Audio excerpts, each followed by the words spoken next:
Doctor साहब, बंगाल जीत पर आप क्या कहना चाहेंगे?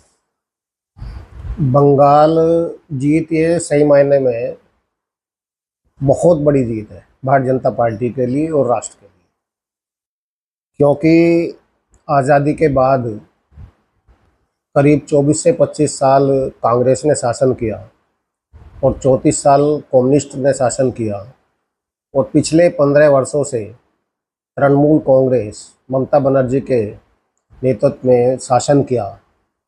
लेकिन वहाँ का जो कल्चर रहा, जो कांग्रेस ने दिया वही लोग फिर कम्युनिस्ट में आ गए और वही बदलकर फिर तृणमूल कांग्रेस में आ गए। और उन लोगों ने वहाँ इतना भ्रष्टाचार, विपक्ष के लोगों पर अत्याचार, सनातन के खिलाफ कार्रवाई, एक तुष्टीकरण को एक ऐसा हथियार बना लिया कि यही एक हमारा सत्ता का माध्यम है।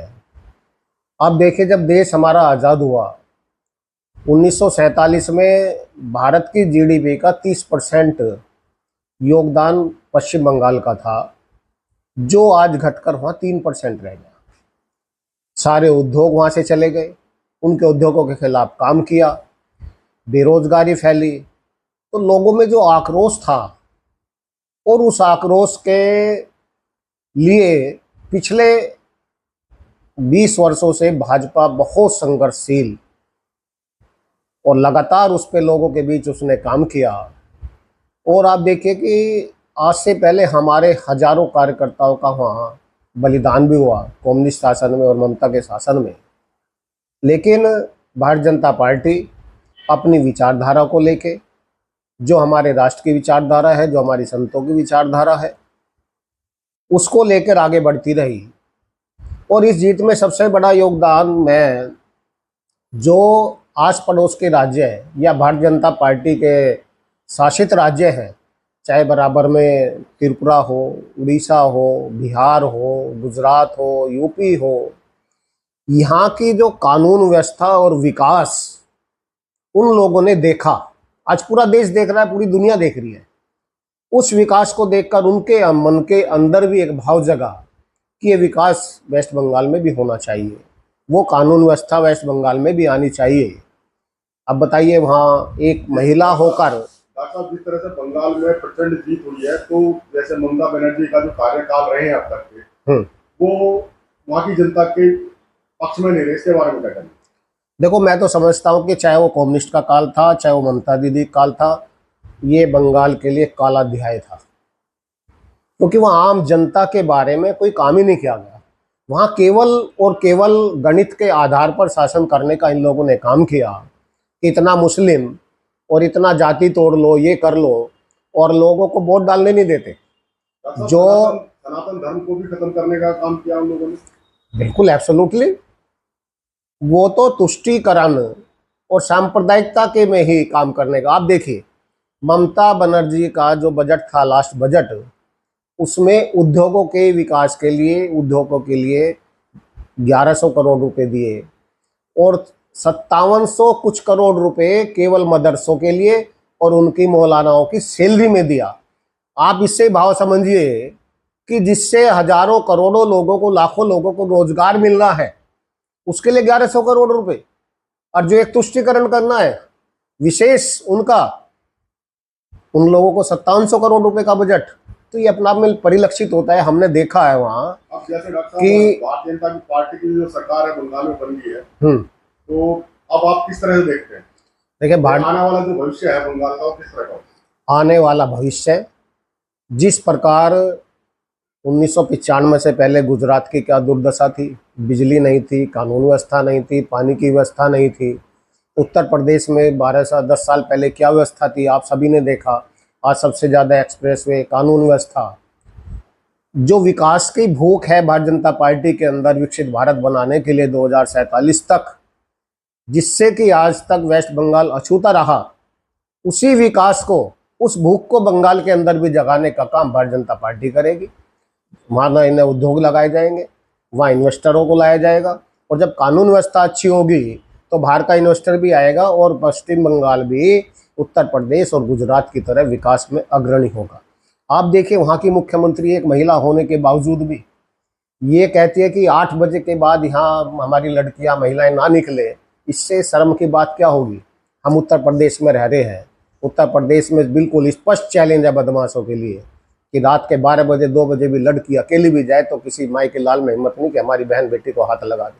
उस कानून व्यवस्था को वहाँ के लोगों ने भी देखा, और ये जीत सही मायने में ये केवल सत्ता परिवर्तन नहीं है, ये जीत सनातन की जीत है, ये राष्ट्रवाद की जीत है, ये उन संतों की जीत है। मैं मानता हूँ ये सच्ची श्रद्धांजलि स्वामी विवेकानंद को है, जिन्होंने 1893 में शिकागो में जाके कहा था अमेरिका के कि गर्व से कहूँ हिंदू है, और हिंदू धर्म की उन्होंने व्यापकता और उसकी जो सार्थकता और सनातन का जो महत्व बताया, आज उसकी जीत है।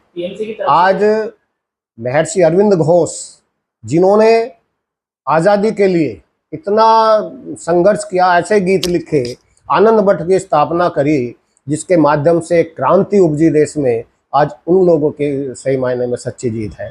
बंकिम चंद्र चटर्जी, जिन्होंने राष्ट्रगीत लिखा वंदे मातरम, जिसको कह के हमारे हजारों लाखों हमारे क्रांतिकारी फांसी का फंदा चूम गए और शहीद हो गए, आज सही मायने में उस विचारधारा की जीत है।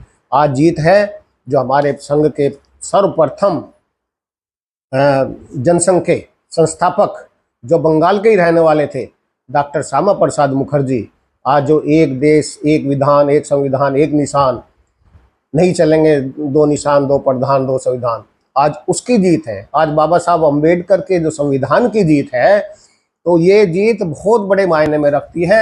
इस जीत के कारण ही जो एक अछूता था, आज ये समझ लेना कि चाहे यूसीसी हो एनआरसी हो, सब लागू होंगी और देश में एक सुरक्षा का माहौल पैदा होगा।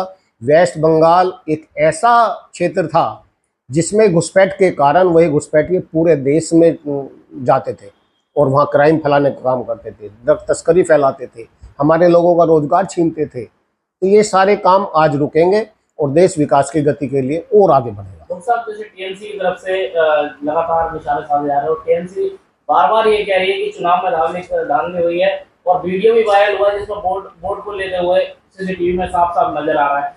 और लगातार टीएमसी की तरफ से उसके नेता कह रहे हैं कि हिंदू तत्व की लड़ाई छोड़कर सामने मैदान में उतर के लड़िए, क्यों आप धर्म के नाम पे वोट लेते हैं, इस पर क्या कहेंगे? देखिए, भाजपा ने कभी धर्म के नाम पे वोट नहीं मांगा, हमारा आज तक का इतिहास है।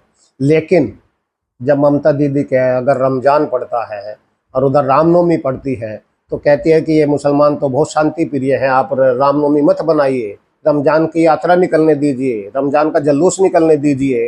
ये तुष्टिकरण कौन करता है? अभी मैंने आपको बताया कि देश मतलब प्रदेश के विकास के लिए 1100 करोड़ रुपए और मुस्लिम तुष्टिकरण के लिए 5700 करोड़ रुपए, यही तो तुष्टिकरण है। बाबरी मस्जिद बनाने का काम कौन कर रहा है? मौलानाओं को सैलरी कौन दे रहा है? वहाँ जो कानून व्यवस्था है, वहाँ जो तुष्टिकरण किया है, भारतीय जनता पार्टी ने तो आज तक तुष्टिकरण नहीं किया। अगर भारतीय जनता पार्टी उज्ज्वला योजना के अंतर्गत किसी को गैस देने का काम कर रही है, तो उसमें चाहे हिंदू है, मुसलमान है, सिख है, ईसाई, कोई भी सबको मिलती है। अगर शौचालय बनाने का काम करते हैं तो उसमें नहीं देखा जाता कि ये किस जाति का है, किस धर्म का है। अगर अनाज मिलता है तो वहाँ भी उसमें पार्टी के हिसाब से सब लोगों को मिलता है, उसमें कोई जाति धर्म नहीं है। तो भाजपा ने कहाँ किया? भाजपा केवल कहती है कि आप कुरान भी पढ़िए लेकिन कंप्यूटर भी पढ़िए, देश के विकास में आगे बढ़िए। मैं आपको एक बात बता दूं, ये जो मिथ्या भ्रम फैला रखा है ना हिंदू का, ये बिल्कुल गलत है। हम लोग सभी लोगों को भारत की संस्कृति के अनुसार भारतीय की मुख्य धारा में लाना चाहते हैं।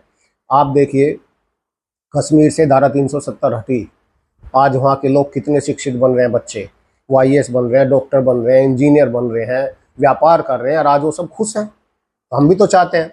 आज गुजरात के मुसलमान की तुलना से आप बंगाल के मुसलमान की तुलना कीजिए, उत्तर प्रदेश के मुसलमान की तुलना कीजिए, क्या स्थिति है इनकी।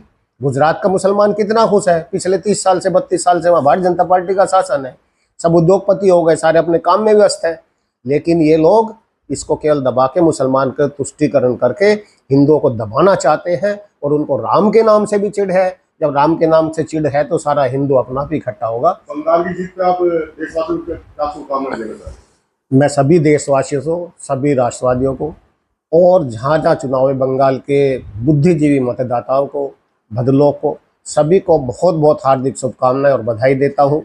और वहाँ के भारतीय जनता पार्टी के हमारे जितने कार्यकर्ता हैं, आदरणीय मोदी जी, आदरणीय अमित शाह जी, सुनील बंसल जी, भूपेंद्र यादव जी, जिन्होंने सबने लगातार मेहनत की, एक जी तोड़ मेहनत की।